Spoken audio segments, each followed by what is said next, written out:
What's up, mates? Welcome back to Ste Reacts. Today we're talking all about farming food, the future of our food. Now, I'm not a farmer, but I am a homesteader. I've got goats, chickens, pigs, 2 feral children, and I'm just trying to feed my family. I understand the complexities and challenges with that. So what happens when you start to scale that to millions and billions of people? Well, there's some stuff that goes on, a little bit of chicanery, if you know what I'm saying. What are we spraying on our foods? What are we doing for food security? Why is China buying up so much land? What about this bird flu thing? It's all a bit batshit. So let's take to the interwebs and see what we can turn up, and let's see what's going on with the future of farming. I hope it's good, right? We like food. Come on, let's go.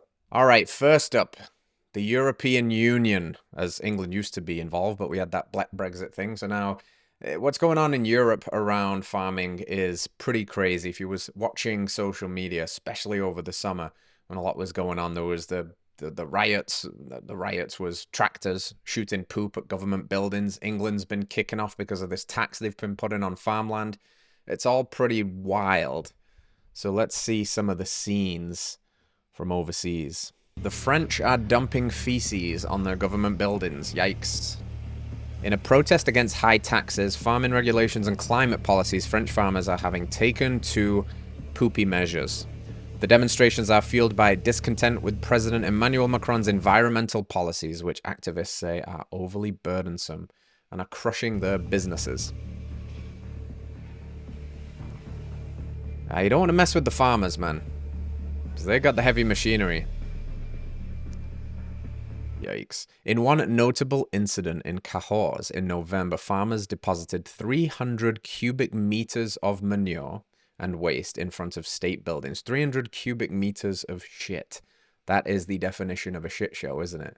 Let's bring it back over to the United States. And a question that's been burning on my mind is, why does China own so much U.S. farmland? 1,000 acres. And that Chinese-owned land is across 27 states. You can see the map there on your screen. The states topping that list are Texas and North Carolina. Now, it's pretty wild that China is even allowed to own that much acreage in the United States. You know, it's illegal for Americans to own Chinese acreage, but apparently it's completely fine here, to the tune of at least 350,000 acres of land. I think we'll challenge that number, and it's increasing.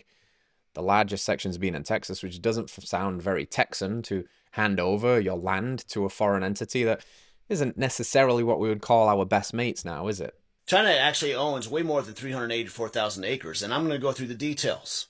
The 384,000 acres was reported in 2021 by the USDA, so we're almost 2 years behind already. The latest land grab was the Fufine project over in North Dakota, Grand Forks. This 300 acres is located minutes away from the Grand Forks Air Force Base and right next to the Grand Forks Defense Fuel Support Point. Okay, first one. Large plot of land near a Air Force Base and a defense support point. Interesting. Chinese company wanted to build a corn mill. Another land grab was 140,000 acres over in Texas. This is in Valverde County, Texas, and it's right next to the Laughlin Air Force Base. Another air base. Interesting. Chinese company wanted to build a wind farm and tie into ERCOT. It was prevented. And one of the biggest was the 2012 Smithfield pork buyout. The largest producer of pork in the United States was bought out by a Chinese company, and it conveyed over 146,000 acres of land. We cannot buy land in China, and I almost accounted for 300,000 acres. There's way more. There you go. It's strange, right? I don't want to put the conspiracy tinfoil hat on, but why that much land? Why are they increasingly buying it? And why are they buying it specifically targeted near Air Force bases, communication centers? Maybe that's just the cheapest land, and maybe it's all about that, but maybe, just maybe, that would be an interesting place to have some land, you know? Kind of strange. Here's my guy, RFK. And in 93, somebody figured out a way that glyphosate, there was certain bacteria that glyphosate would not kill. And they said we could take a gene out of that bacteria and put it into a corn seed and develop a corn that cannot be killed by glyphosate. So they developed Roundup Ready corn. And that corn, you could pour glyphosate all over it, and it will do nothing to it. So now you could fire all of those workers who were expensive and you hire one airplane and they fly over the fields, they saturate the entire landscape with glyphosate. Everything dies except the Roundup Ready corn.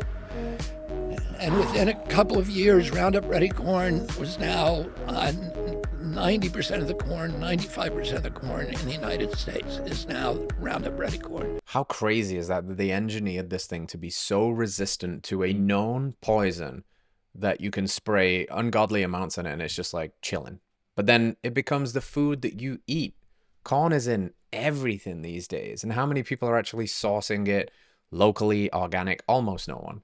So all the corn is essentially this mutant resistant Roundup Ready corn that can be sprayed with egregious amounts of toxic chemicals and it's totally fine, and you now think that is safe to eat. We are fed that as though it's totally safe when there's no dramas about that. It's absolutely insane. Dave Asprey, what's this If the Monsanto? U.S. government was functioning, they would have seized all the bank accounts from Monsanto and they would immediately stop allowing this to be done to our food and our population and to our soil. It's going to take a generation to fix what they've done to our soil. And there's no excuse for it, none whatsoever. And we know this now. You have impeccable credentials. There are tens of thousands of physicians out there who are seeing and saying exactly the same thing. So this is an emergency level thing because the U.S. is the only country on the planet that makes 1.85 times as much food as it takes to feed our population. But that won't keep happening if we keep spraying this stuff. And why is it allowed? And if you're a farmer or a rancher and you're spraying this is your last year to spray it because you will be held accountable for what you're doing to the earth. And if you're someone who allowed this, you will be held accountable for allowing this. This is just broad spread poisoning of people. We maybe didn't know it 30 years ago. We surely knew it 20 years ago. And now it's just obvious.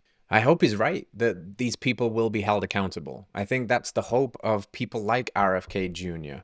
and the Make America Healthy Again movement, that they will actually do something to stop this madness, because it is not okay. We did not consent to this. It is harming not only us and our children, but any shot we have of a viable future. Unless, of course, the future that we want to inherit is feeding tubes and VR glasses while we live in Bill Gates's virtual realities, eating Beyond Burger slop. But that's not the life that anybody really wants to live. We want this. We want health and we want to prosper. We want our children to be able to inherit a healthy earth where they have a choice over how they want to live and to eat. And the way that we're going right now, none of us had a say in this. We were just inconveniently brushed aside as the consumer that's going to be told that this is completely safe. Don't worry, we've got you. It's completely safe. And it needs to stop. All right, I want to look at this today as well, because in this whole farming mess and what we're spraying and who owns our land, etc., we've also recently had a huge bird flu epidemic here in the United States and the culling of millions of birds. And this is Joel Salatin, one of the OGs of regenerative farming, that's got some really interesting ideas about maybe how we could or should manage this instead of coming in with a shoddy PCR test and killing a whole flock. Let's see what he's got to say. It's been in the news a lot lately. Remember, every time it starts in a concentrated animal feeding operation or some sort of industrial concentrated situation that's unhygienic, unsanitary, and fully vaccinated, medicated, adulterated, pharmaceuticalized, and everything else you can imagine. We could stop right there. There is the problem. I've had chickens for 5 years. I've never had anything like a bird flu or a sickness. Why? Because my chickens live on pasture, eating bugs with organic feed supplemented to them. It always starts in these sick, dark, dungeon-like buildings where these chickens are just surrounded by shit and fed antibiotic, medicated feed and waters because they are so disconnected from the way they are supposed to live. That's where these outbreaks happen, because there's no such thing as an immune system. These birds don't have it. So if something gets in, it takes out the whole flock. The system is so broken. It's so fragile. Nature is an anti-fragile system. Nature promotes health. Feedlot operations, they promote sickness. And we are what we eat eats. We are what we eat and how it lived. This is why it's so important to have these voices, to vote with your dollar where possible, and to take our power back by eating foods that actually have a natural life cycle of their life, or when they were grown, or where they were from, and what they were sprayed with, how they were raised. All of these things matter. And for sure, exterminating the healthy ones, exterminating the ones that didn't get it, is absolutely the opposite approach that we ought to be having. So you can mark it down, whatever you're hearing about avian influenza, I don't know whether it's true or not. I don't trust basically anything the government says anymore. But even if it is true, the remedy is opposite what it ought to be. The whole thing is upside down and backwards. And it's time to restore some sanity to our agriculture system. Yes, yes, yes. Thank you, Joel. I am with you. I don't trust anything these idiots say anymore because it seems like everything that they say and propose as the way takes us further away from the way, further away from health. And it just seems to descend into more and more chaos. And he said you gotta flip it on its head. It literally seems that way. Reminds me of that South Park episodes where they figured out that the food pyramid was just upside down, and if they flipped it, everybody could be jacked and happy and sexy and healthy again. It kind of is like that. You literally have to say, okay, what are the quote-unquote experts saying? Just make a note of it and then do a little inversion therapy on it, flip it upside down, do the exact opposite, and you end up getting healthier, happier, stronger, more vibrant, more sovereign, more bloody sane. We literally live in the upside down world, and you are the person that's going to be called crazy for divorcing yourself from all of that and wanting to live a more natural life, wanting to have control over your food, wanting to have a healthy family with access to locally grown things that's not sprayed in a toxic soup of chemicals that are killing your gut microbiome and killing any shot that we have of something like a healthy future. It's mental. It's mental, friends. So there you have it. Live in the upside down. Reverse. Uno. The whole thing. Turn it on its head.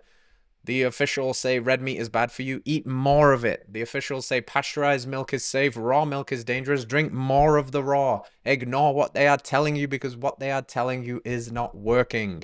It's obviously not working. And I know that there's thousands of people watching this right now that are doing exactly what I'm saying, the opposite of the way, and getting healthier day by day, reclaiming their birthright to radical health. It's what I've had to do for myself. It's the way that we're living now. It's crazy, but this is where we've got to. So wherever you're at, friends, stay hopeful, stay optimistic, but stay vigilant, stay passionate. Keep your head in the game and fight the good fight, because if we don't, the future is foodless. You just have to stay strong. You have to keep optimistic, and you have to stay as your most resilient, healthy self, because that's the ticket right now. That's what we need more than anything else.